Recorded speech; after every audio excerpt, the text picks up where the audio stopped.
They all told you that the flood happened because humanity was evil.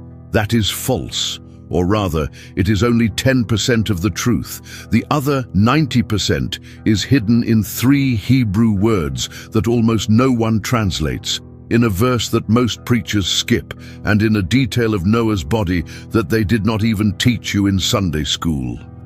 In the next 50 minutes, I am going to show you the 3 things that really caused the flood. And you are going to understand something terrifying.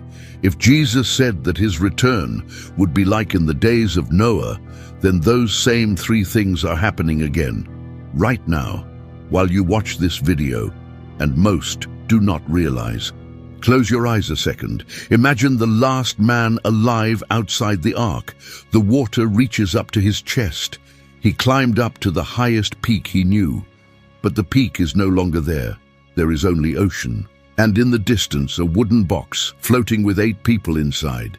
He saw it being built throughout his entire life. He passed in front of it 1,000 times, he laughed 1,000 times, and now he looks at it, and he understands. But there is no time anymore. That is what caused the flood, not the wickedness, that. And we are going to discover it layer by layer, beginning with a word that appears 3 times in 4 verses. Let us begin with a word, one only. In Hebrew it is written shachat, and it appears 3 times in 4 verses 3 times. Genesis 6:11 says that the earth was shachat. Genesis 6:12 says that all flesh had shachat its way. And Genesis 6:13, when God speaks with Noah, says, I will shachat with the earth, the same word, 3 times. Now look at what shachat means. It does not mean to sin. It does not mean to err. It does not mean to behave badly. Shachat means to ruin something irreversibly, to spoil, to rot.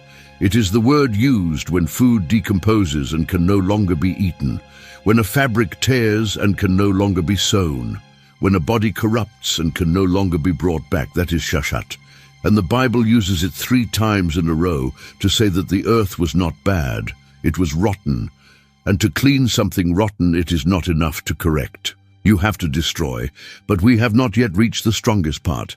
There is another word hidden in Genesis 6:12 that almost no one translates well.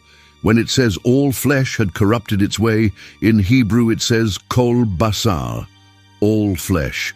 And here comes the problem. If only humanity were the corrupt one, the text would say all man, kol Adam. But it does not say that. It says kol basar, all flesh. That includes the animals. Something happened to the entire planet, not only to the people. Something affected the physical creation. That is the reason why God says, I am going to destroy the man whom I created, along with the animals, the reptiles, the birds of the sky. Why the animals? What guilt did they have? That question is the one almost no one asks, and the answer is in something that happened 9 chapters before. There is a man going up a mountain looking for air, but there was no air anywhere, because what was contaminated was not only the soul of the human being, it was the flesh, the matter, the DNA, if you want to use that modern word. The entire creation had been touched. And here enters the strangest verse in all the Bible, Genesis 6:1-4. Read this slowly. When men began to multiply on the face of the earth and daughters were born to them, the sons of God saw that the daughters of men were beautiful and took for themselves wives, choosing from among them all. There were giants on the earth in those days, and also after the sons of God came into the daughters of men and bore them children.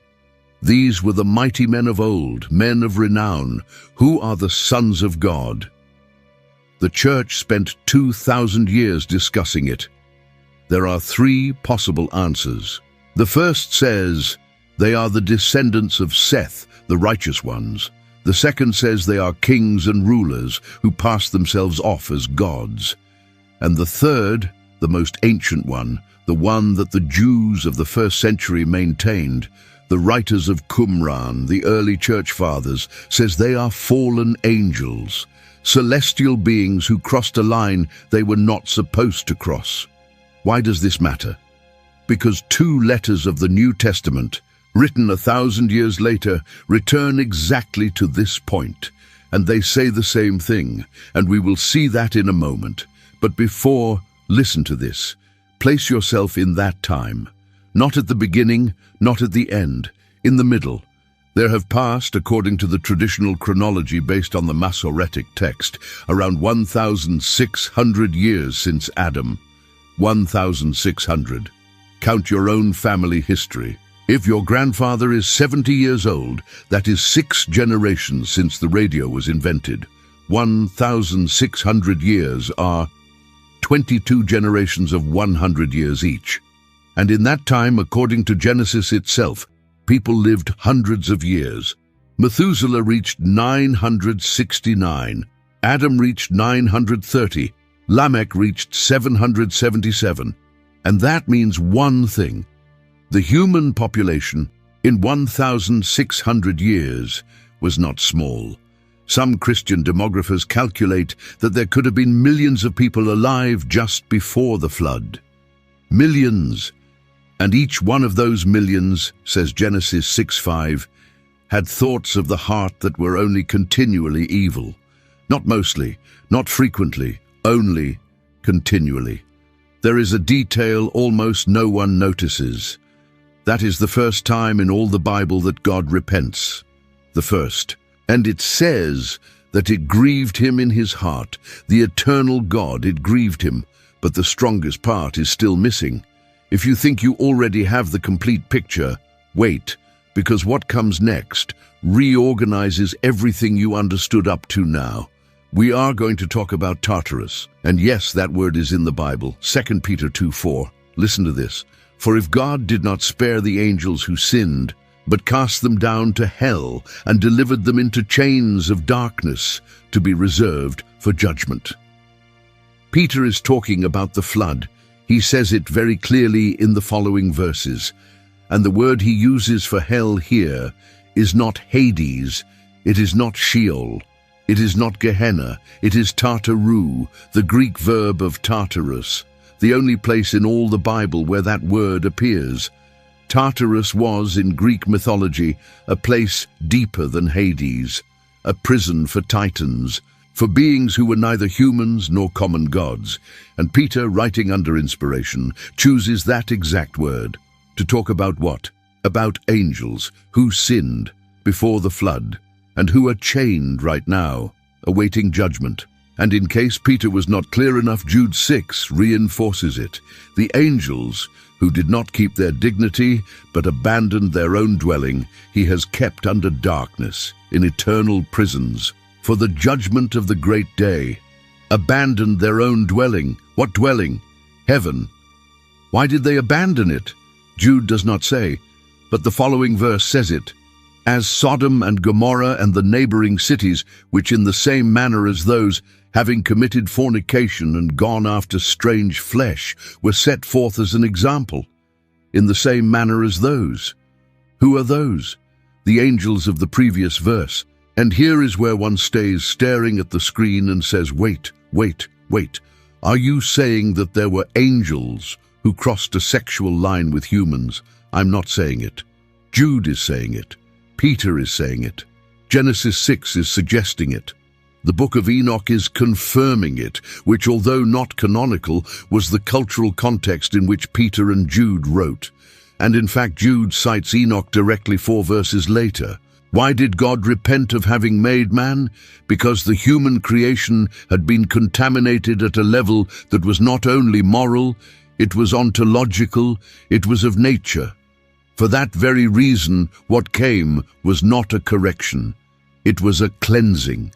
It was literally a reset of creation. Can you imagine having to erase your entire hard drive because the virus mixed with the operating system? That is what is happening here. But there is a fact that changes everything. There is a man, only one, in the middle of millions. His name is Noah. And before talking about him, look at his grandfather, Methuselah, the man who lived 969 years. The question almost no one asks is, why did God let a man live so many years? The answer is hidden in his own name. Methuselah, in Hebrew Methuselah, is translated in various ways, but one of the most ancient ones, sustained by church fathers like Jerome and by ancient rabbis, is that his name means, when he dies, it will come. When he dies, it will come. Will come what? The judgment, the flood. And here is the impressive thing. If you do the math carefully between Genesis 5 and Genesis 7, you discover that Methuselah died exactly the year of the flood, the same year. His death was the last sign, the last grace of God. While Methuselah was alive, water did not fall. That is why God gave him 969 years, the longest life recorded in all the Bible, to give humanity the longest possible time to repent, and humanity used that time to corrupt itself more. Think about it, the patience of a God who keeps an old man alive for 900 years just to not destroy his own work. And the day the old man dies, in that same year, the heavens break open. That is the real dimension of divine patience. But it is also the real dimension of judgment when that patience runs out, and his name is Noah. And Genesis 6:9 says something about him that is almost always translated badly. It says Noah was a righteous man, perfect in his generations. The word perfect in Hebrew is tamim. And do you know where tamim is used again in the Torah? In Leviticus, to describe the animals of the sacrifice. Tamim means without physical defect, without blemish in the body. Was the text talking about Noah's morality, or was it also talking about his lineage, about the fact that his bloodline had not been touched by what touched the rest of humanity? That is a question that the rabbis have been discussing for millennia, and there is no closed answer. But the text leaves the question open to you on purpose. Tamim, without blemish, in his generations, in his lineage. That is the reason why, when God decides to save one, he chooses the one whose blood was still clean. If this is blowing your mind as much as it blew mine when I understood it for the first time, let me tell you something. If you are part of this channel family, if you have already seen other videos here, do me a small favor and drop the like now. It is not for me. It is because that small gesture makes this reach someone who needs to hear exactly what we are discovering today. If you arrived at this channel for the first time, no, you do not need to do anything yet. Stay. Watch the next minutes. If what comes adds something to you, you decide there. If not, no problem. Let us continue. Because now comes the part that almost no one tells. How was the ark built? Visualize it. Year 1600 something after Adam, far from any coast, and a man around 500 years old with 3 sons, beginning to cut gopher wood. We do not know what wood it was exactly. The word gopher appears only once in all the Bible. 1. Some translators think it was cypress, others that it was a type of resinous cedar. The reality is we do not know, but we do know the dimensions: 300 cubits long, 50 wide, 30 tall. If the cubit was the common cubit of that time, that is approximately 137 meters long, longer than a soccer field, taller than a 3-story building, made by hand, with 4 men, for years. And here is a fact that few Christians know. The proportion of the ark, 30 wide by 5 tall by 1 long, in modern terms 6:1:30, is exactly the proportion that modern naval engineering identified as optimal for stability in turbulent waters. In 1993, a team led by Dr. Seon Hong at the Korea Research Institute of Ships and Ocean Engineering, known as KRISO, did a study comparing 12 hull variations against the ark's proportions. Noah's ark proportion turned out to be among the most stable in the study, the one that best balanced stability against the swell, comfort for the occupants, and structural resistance of the hull. 4,000 years before modern naval engineering, a man who lived inland received measurements that science would confirm thousands of years later to be among the most balanced possible. That, by itself, is already a fact worth pausing to think about.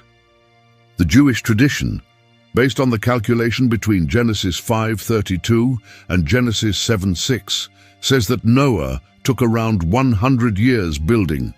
100 years. 100. Now place yourself in his shoes. 100 years receiving mockery. 100 years hammering wood while your neighbors tell you that you are crazy. 100 years listening that nothing is going to happen, that your God does not exist. That look at the sky, how blue it is. 100 years without rain, because some scholars suggest, based on Genesis 2:6, that before the flood it may not have even rained as today. 100 years preaching righteousness, says 2 Peter 2:5. Preacher of righteousness. That is the word that Peter uses to describe Noah. He preached while building. He preached while hammering. He preached while his back was burning in the sun. And no one, I underline, no one, listened to him. Of the millions who lived then, only 8 people entered the ark. 8. Noah, his wife, his 3 sons, and his sons' wives. If your preaching lasts 100 years and your harvest is 7 people plus you, most modern preachers would close the church. But God's accounting is not ours.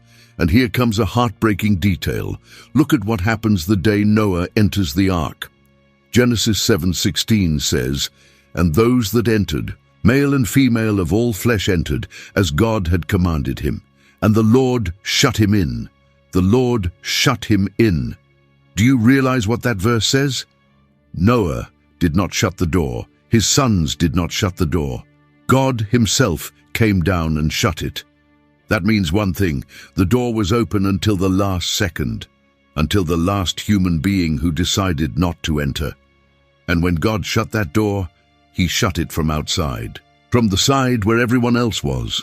And that image is the saddest image in all the Bible. Because the door was not shut for lack of space. It was shut because they did not want to enter. Wait, because now comes something that most people read and do not process. Genesis 7:11, and it says like this: "In the 600th year of Noah's life, in the 2nd month, on the 17th day of the month, on that day all the fountains of the great deep were broken up, and the floodgates of the heavens were opened." Pause there. All the fountains of the great deep were broken up. That is not normal rain. That is not a storm. The Hebrew word for fountains there is mayan, and the word for deep is tehom, the same tehom that appears in Genesis 1:2. And the Spirit of God moved over the face of the waters, that tehom, the primordial deep, the original word for the chaotic ocean before the ordered creation. What Genesis 7:11 is describing is not only that it rained, it is that creation, literally, is undoing itself. The order that God established on the 2nd day, when he separated the waters above from the waters below, that order is breaking. The waters above are coming down, the waters below are coming up, and they are meeting again. Creation is returning to chaos. Do you realize the power of that? And here is where almost everyone misinterprets the flood. We understand it as punishment, and yes, it is, but it is not only punishment, it is deconstruction. But before continuing with that idea, let me tell you something that makes everything take on another weight. There is an ancient table known as the Table of Nations of Genesis 10, where the descendants of Noah's sons after the flood are listed. And the peoples of that table can be cross-referenced with real archaeological data. Ashur, son of Shem, gives the name to Assyria. Mizraim, son of Ham, gives the name to Egypt in Hebrew, even today. Madai, son of Japheth, is the origin of the Medes. That is not coincidence, that is historical traceability. The people who reappeared after the flood left concrete traces in archaeology. And that tells you something. This that you are listening to is not a pretty tale. It is history with geographical consequences until today. And therefore, it cannot be read as myth. It is God literally disassembling creation piece by piece in the same reverse order in which he assembled it to clean the contamination that entered into it. Look at the pattern. Day 2. He separated the waters above and the waters below. Flood. He joins them again. Day 3. He separated the land from the sea. Flood. The sea covers the land. Day 6. He created man and the animals. Flood. The animals and man die. It is creation in reverse, and that is not coincidence, it is theology. Genesis 7:19 says, "And the waters rose much over the earth, and all the high mountains that were under all the heavens were covered." The high mountains, covered. The land that in Genesis 1 appeared dry by divine command is now submerged by divine command. And that image of the water covering everything, is the image of the womb of the planet. Because what comes after the flood is a birth, a new beginning. But before birth, there are always waters. And while those waters rise outside, what was happening inside the ark, that is almost never told. Place yourself in their shoes. 8 people, hundreds of thousands of animals, according to the calculations of the biblical kinds, reduced to the minimum pairs necessary per species, according to some modern scholars like John Whitcomb, who estimated around 16,000 animals. Smells, noises, cries of frightened animals, children crying, bellows in the dark because there were no large windows, only an opening at the top, 40 days and 40 nights of water coming down from the sky. And then Genesis 8:4, 150 more days, with the ark floating until it landed on the mountains of Ararat. More than an entire year locked inside there, without knowing, without information, without telephone, without knowing if anyone was left alive outside. Think about that for a second. You are locked in a limited space. You do not have social networks. You do not have news. You do not have a map of what is happening outside. The only thing you hear is water hitting wood, day after day, night after night, and that silence from outside, without a single shout, without a single human voice, is the strongest proof that the judgment was fulfilled. If after 40 days someone had been alive, they would have heard them. But nothing was heard, only water, only wind, only the ark swaying upward higher and higher on top of the peak of some mountain that no one ever saw again. And the question that had to cross Noah's mind at least once in those months, I would throw at you too. What if I am the last? What if God forgot? What if this box opens and outside there is nothing left at all? And here comes a beautiful detail. Genesis 8:1. And God remembered Noah, he remembered, as if for a moment, in the middle of all that water and judgment, it seemed as if God had forgotten. But no. The Hebrew word zakar, to remember in the Bible, never means to forget and then to remember. It means to act in favor of someone with whom you already have a covenant. When God remembers, God acts. And for that reason, just when everything seemed lost, just when Noah had been floating for months in a sea without shores, God sent a wind, and the waters began to descend. But that wind is the same spirit, Ruach, that in Genesis 1 moved over the waters. It is the same spirit that ordered creation in the beginning. He is reordering creation again. He is repeating Genesis 1. For that very reason, what comes after the flood is not only the end of a punishment, it is the beginning of a new Genesis, a second creation, with another Adam called Noah.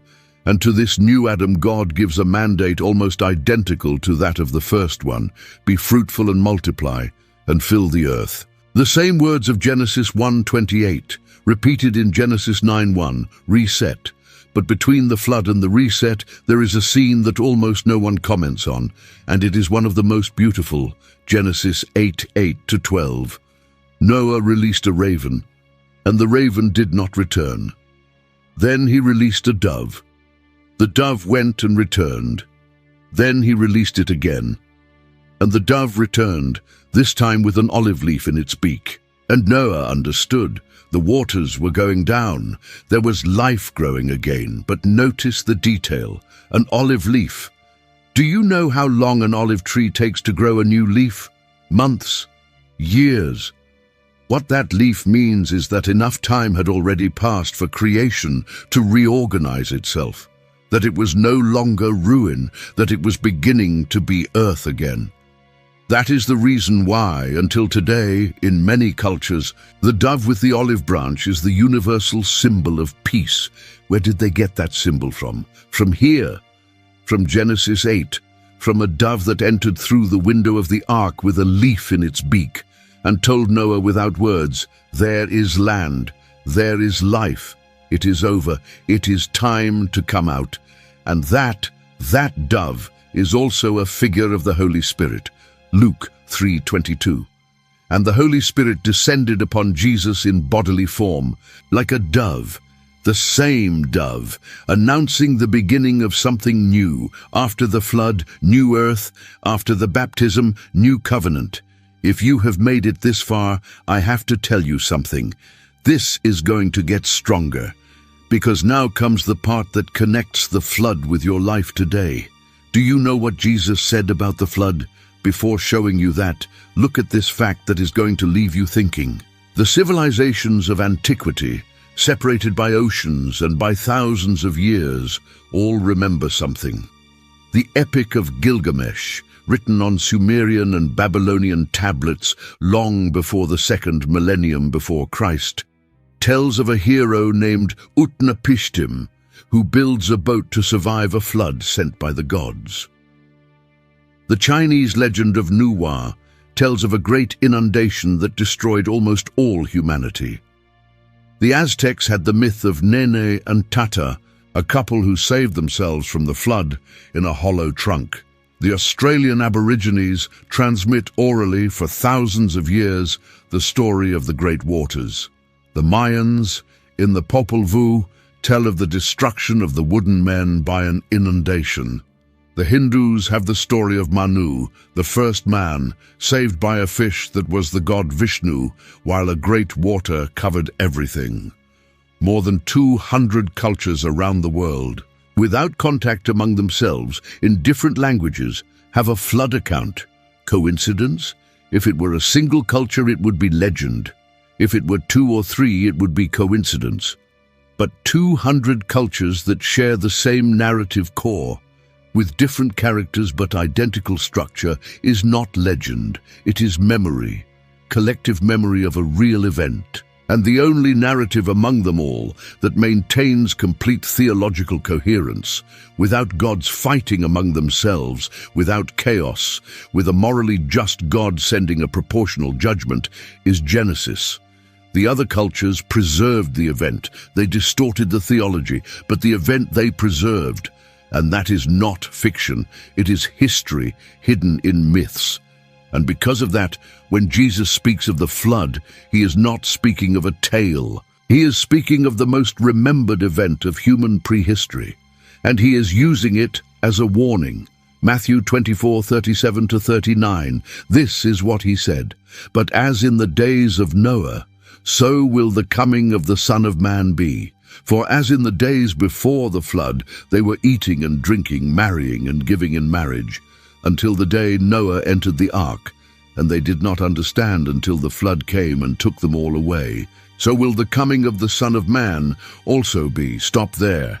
Eating, drinking, marrying. Is that wickedness? No. That is normal life, and there is the problem. Jesus does not say that the people of Noah's time were especially perverse in their routines. He says that they were completely normal, eating, drinking, marrying. Normality was the trap. Normality was the sign that they were not paying attention. Normality was the proof that the corruption was already so deep that they did not even feel it. Like a fish that does not know it is in water, they were in the corruption, and the corruption felt like normal life. That, says Jesus, is the reason why they did not understand until the flood came. And here there is an even stronger detail. Jesus did not choose just any event of the Old Testament to compare with his second coming. He could have chosen the Exodus from Egypt. He could have chosen the captivity of Babylon. He could have chosen the destruction of the first temple. He chose the flood. Why? Because the flood was the last great universal judgment before the final judgment.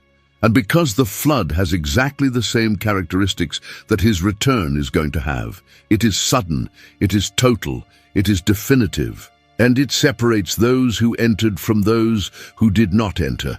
From there, Luke 17:27 repeats the same thing and adds something. Likewise, as it happened in the days of Lot, they were eating, drinking, buying, selling, planting, building. But the day Lot left Sodom, fire and sulfur rained from the sky and destroyed them all. Lot is also cited. Another judgment, another escape, another shut door, and Jesus connects the two. Flood and Sodom, water and fire, same pattern, same outcome. And that has to hit you, you who are watching this video. Because Jesus' warning was not for those of the first century. It was for our generation. The one that eats, drinks, marries, follows routines, and does not realize. Look around you. People eat, drink, work, go to parties, upload photos, find a partner, have children, and underneath, without almost anyone noticing, there is a corruption that has already touched things that were sacred before. The definition of family, identity, truth, what is good and bad, what is masculine and feminine, what is life and what is death. Everything is being redefined. And most people keep eating, drinking, marrying, without realizing, like in the days of Noah. And pay attention to what the verse says. They did not understand until the flood came and took them all away. All. Not 10%, not 50%. All. Except the 8 who were inside. I'm going to paint a scene for you. A Sunday afternoon. A young man scrolling on his phone. He is lying in his bed. He has been watching short videos for 3 hours. Food, cars, memes, jokes, political discussions, absurd trends. And suddenly, a video about the flood appears to him. He lets it slide. Another appears to him.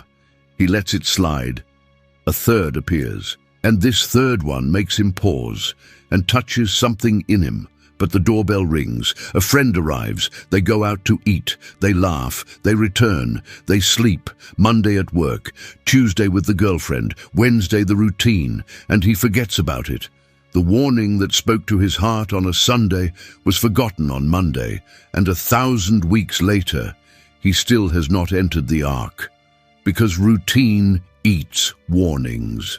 Like in the days of Noah. Eating, drinking, marrying, scrolling. The real corruption is not the one that screams.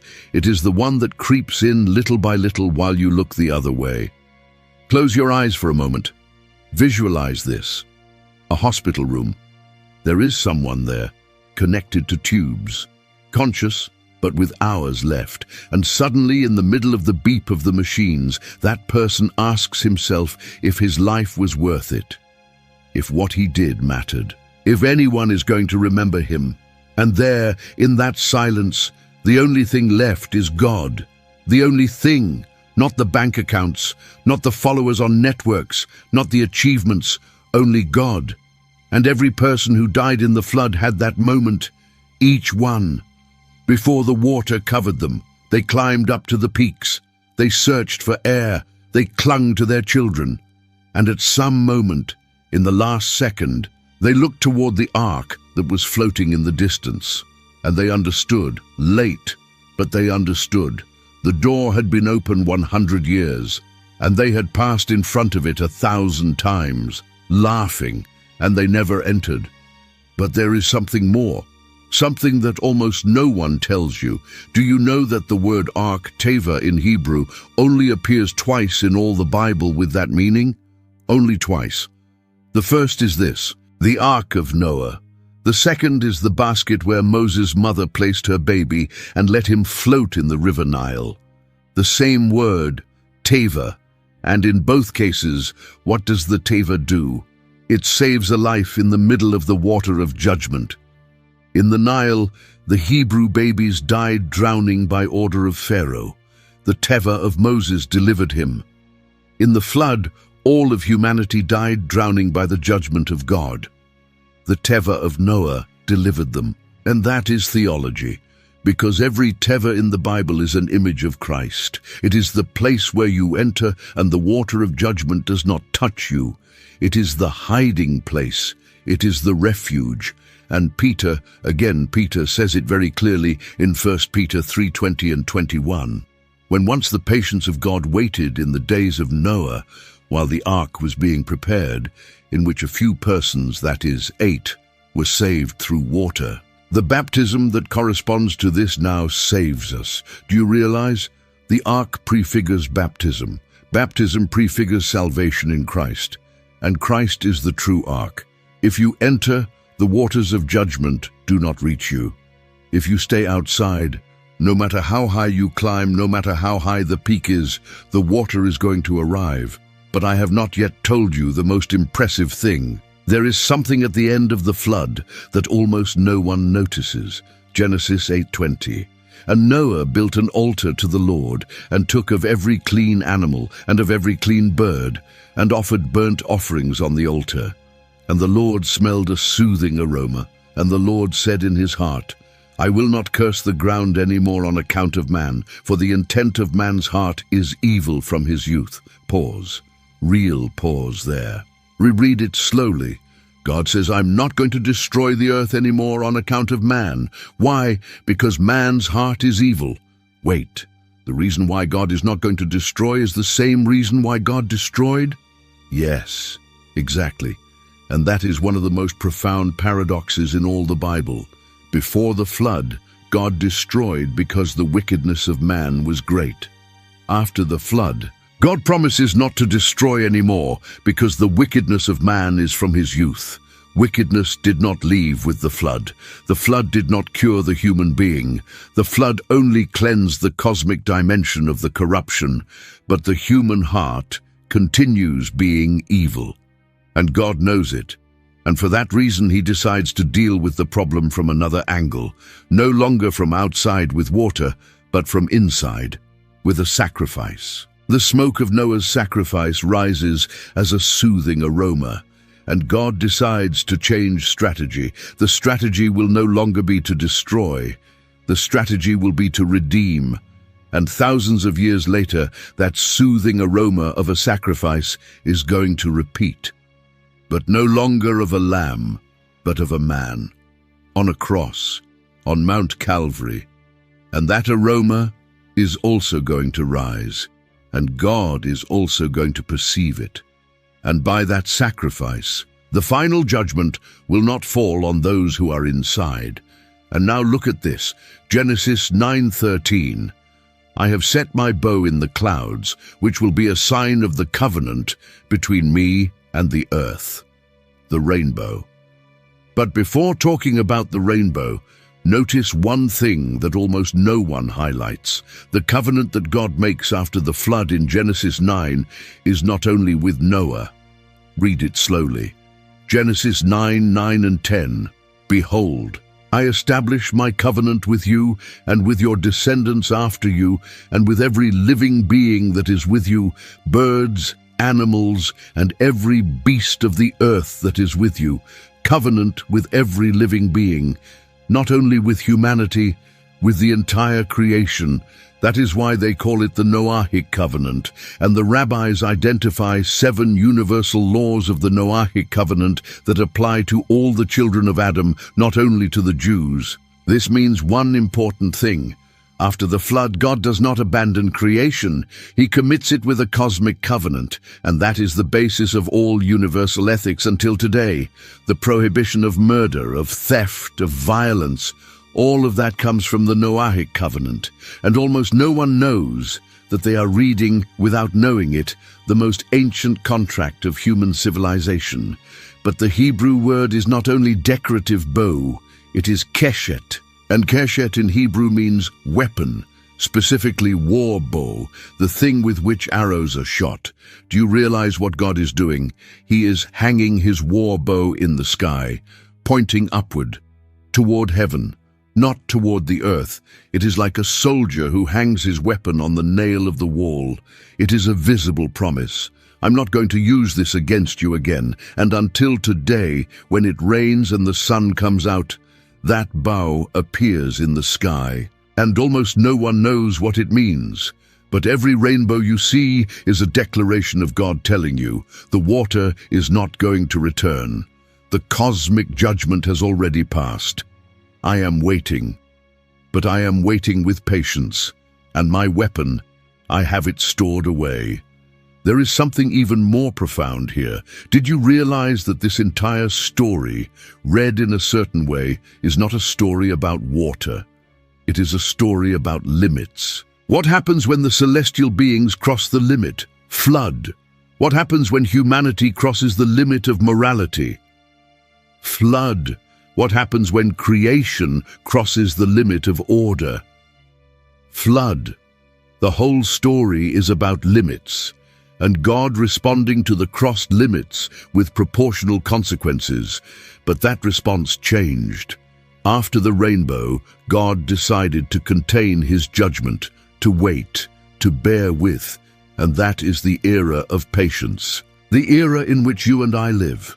The era after the rainbow. But that era has an expiration date. Matthew 24 said it, like in the days of Noah. And if you are wondering why I am telling you all of this with so much detail, let me be honest with you.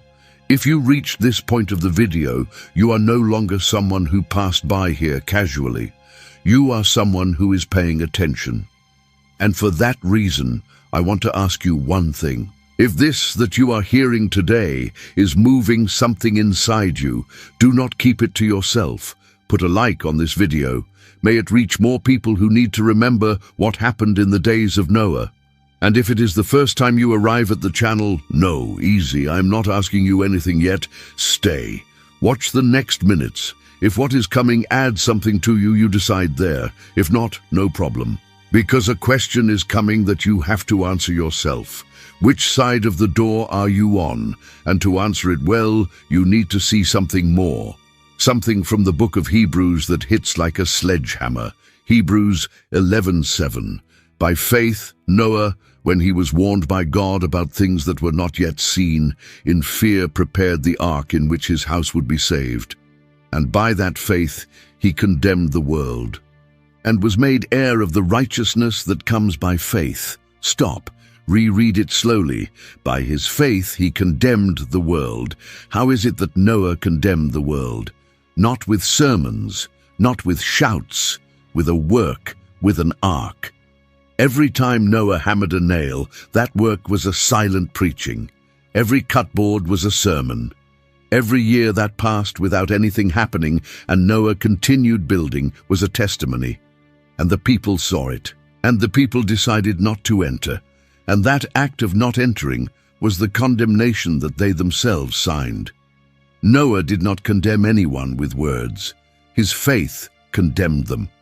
Because his faith showed them that one could believe, that one could build, that one could obey, and they chose not to do so.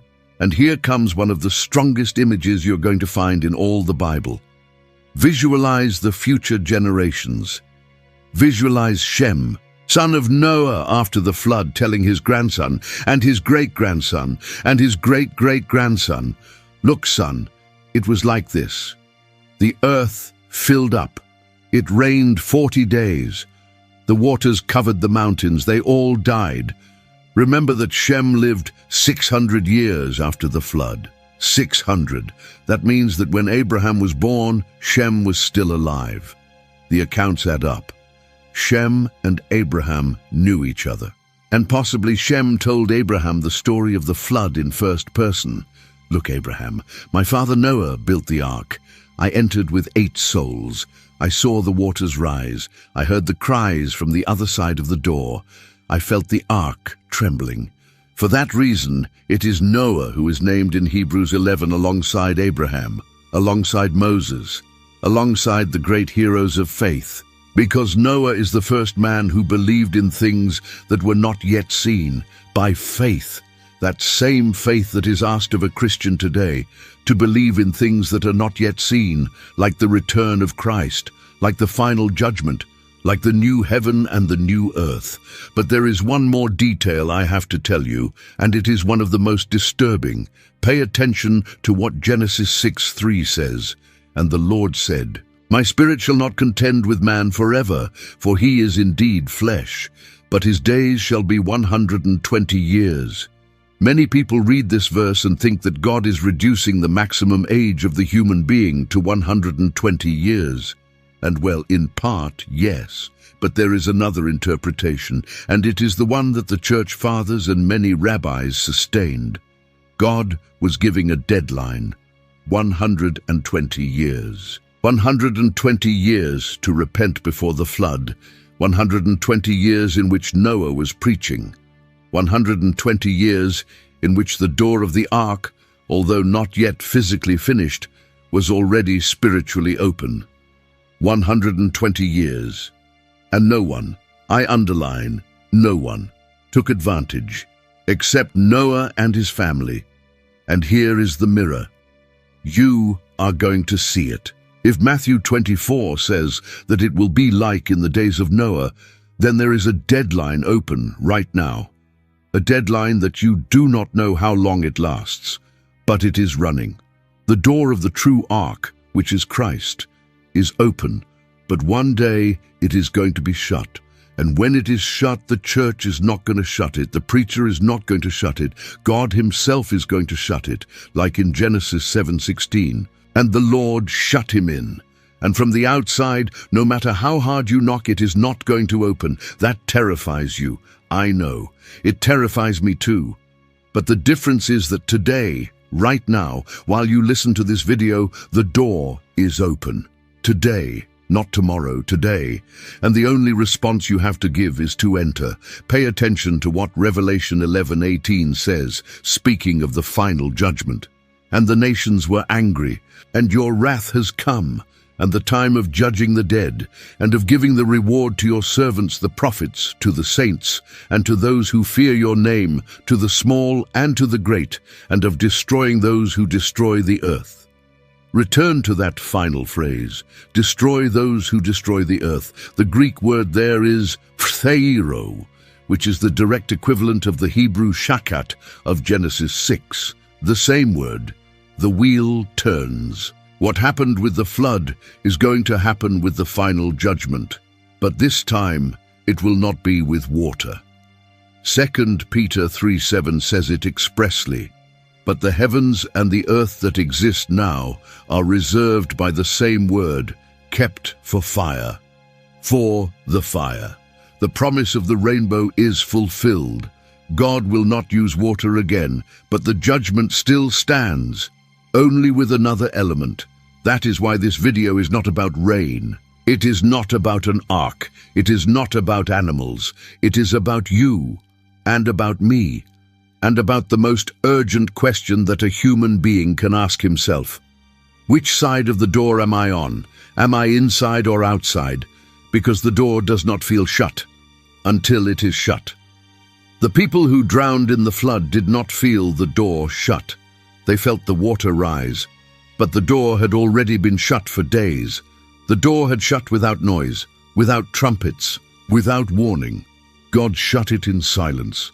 And the rest was only a matter of time. And if you have any doubt of what I am saying, observe what happens when Noah comes out of the ark. Genesis 8:20, we already saw. He makes a sacrifice. But pay attention to what happens after. Genesis 9:20. And Noah began to till the earth, and planted a vineyard, and he drank of the wine, and was drunk, and lay uncovered in the middle of his tent. What? The hero of faith, the righteous man, perfect in his generations, came out of the ark, sowed a vineyard, made wine, got drunk, and lay naked. And one stays staring at the page and says, what happened? The answer is this. The corruption that God cleansed outside, he did not cleanse inside the human heart. Noah was the most righteous man of his generation. But he kept being human. And for that reason, not even Noah was enough. Another Noah was needed. a true Noah, a Noah without sin, a Noah who would not get drunk, who would not fail, and that Noah arrived 2,000 years later, and he was called Jesus of Nazareth. That is why Luke 3 traces the genealogy of Jesus passing through Noah. That is why Jesus speaks of the days of Noah. That is why the ark is a figure of Jesus. The whole story of the flood, seen from afar, is an announcement of the gospel. It is God showing the world what was going to happen. There will be judgment, there will be an ark, there will be a door, there will be a sacrifice, there will be a soothing aroma, there will be a rainbow, and at the end there will be a new Adam who does not fail.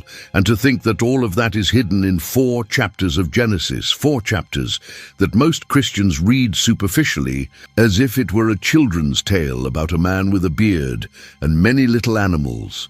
And it turns out that it is one of the most dense, most theological, most Christological, and most urgent texts in all the Bible. I am going to tell you something personal before we close this. I was one of those who thought the flood was exaggerated, one of those who thought it was a disproportionate story, so much water for a little wickedness, until I understood what we have just discovered today. That it was not a little wickedness, it was a contamination that had reached cosmic levels, that it was not a gratuitous punishment, it was a necessary cleansing, and that God did not destroy out of wrath. He destroyed out of love for the creation he had made, out of love for what was still worth saving, and that love continues being the same today. That is why the door of the true ark is still open. That is why the deadline of the 120 years, repeated in these last times, has not yet been fulfilled. That is why you are alive listening to this. Because God is still waiting. But he is waiting for you to enter, not to judge you, to save you. Think about this. A room. You inside, 100 years after your death, 100 years after your funeral. The people who knew you, almost all dead.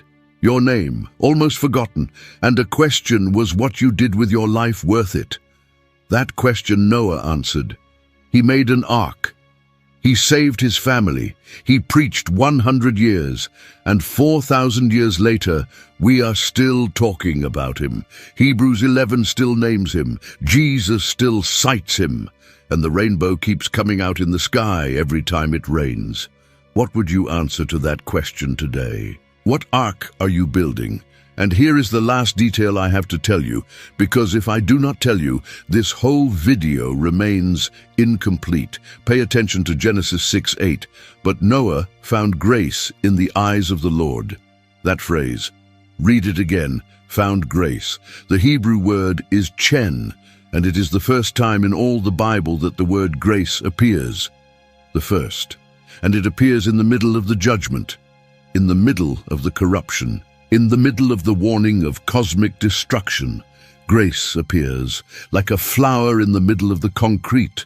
Before God says, I'm going to destroy, he says Noah found grace, as if telling you, even in my most terrible judgment, there is grace. There is someone who finds it, and by that grace everything does not end. By that grace there is a tomorrow. By that grace there is a Shem, an Abraham, a David, a prophet, a Christ, a church, and you. Yes, you exist because Noah found grace, and the grace that he found is the same grace that is offered today. The same, not different, the same.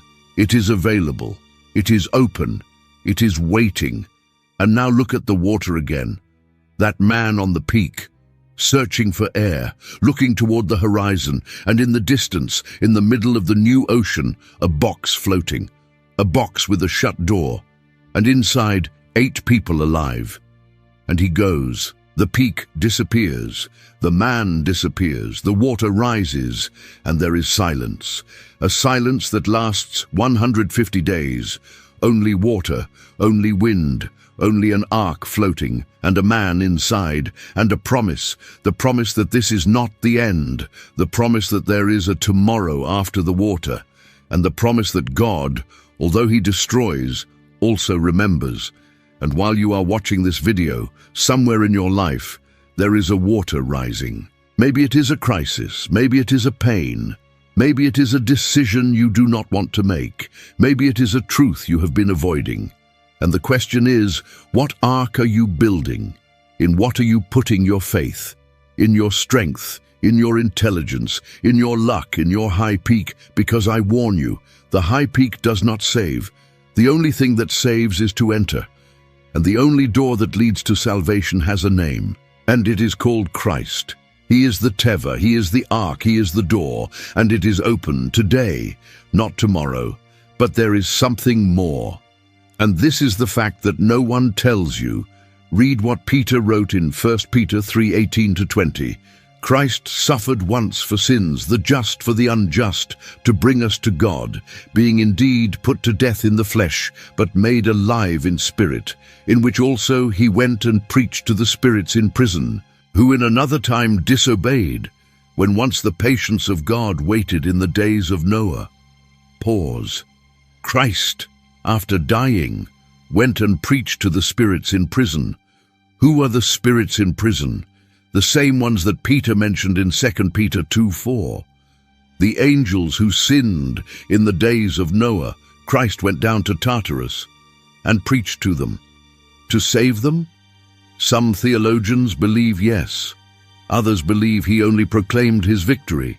But the impressive fact is this: the story of the flood does not close in Genesis 9. It closes on the cross and in the resurrection, when Christ, before ascending, goes to confront those who crossed the line in the days of Noah, and declares to them that the plan of God was fulfilled, that the cleansing was not the end, that the sacrifice was the end, and that now, finally, everything is finished. Tetelestai, said Jesus on the cross. It is finished.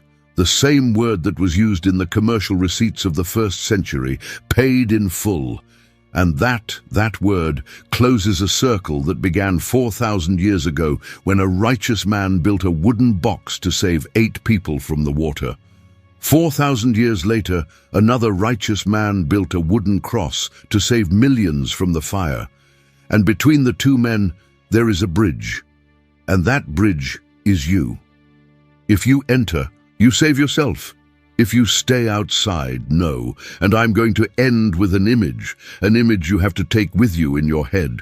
Hospital, oncology room, a woman with terminal cancer, 3 weeks of life. Her daughter comes to visit her. The daughter never believed in anything. The mother, yes. The mother takes from under her pillow an old Bible, and she tells her daughter, "Read me this, please." And the daughter opens it, and it fell to her on Genesis 6, by chance or not.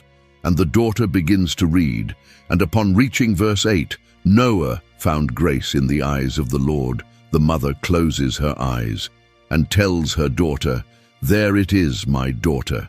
There is the only thing that matters, to find grace." The daughter did not understand. The mother died 3 weeks later, and the daughter spent years thinking about that phrase. Until one day, already with her own grown children, already with her life almost solved in worldly terms, one night alone she opened that same Bible and reread Genesis 6:8, and she understood, and she entered. And pay attention to what Luke 17:26 and 27 say. As it was in the days of Noah, so will it be in the days of the Son of Man. They were eating, drinking, marrying, and giving in marriage, until the day Noah entered the ark, and the flood came and destroyed them all. Underline that word, until the day. Until means there was a day, a specific day, a concrete day. It was not a long and diffuse process, it was a day, a date. And before that day, everything was normal. And after that day, everything had ended. That is the nature of biblical judgment. It does not warn with advance notice. It warns 100 years in advance. Yes, but it does not warn the exact day. The day arrives suddenly, and the difference between those who entered and those who did not was not a question of information. It was a question of decision. They all knew that Noah was building. They all knew that he said it was going to rain. They all heard him, but only 8 decided, and that is the hardest lesson of this entire text. Salvation is not inherited, it is not bought. It is not earned by being close to those who have it. It is decided, and it is decided by entering. Did you understand? Are you going to enter? Today,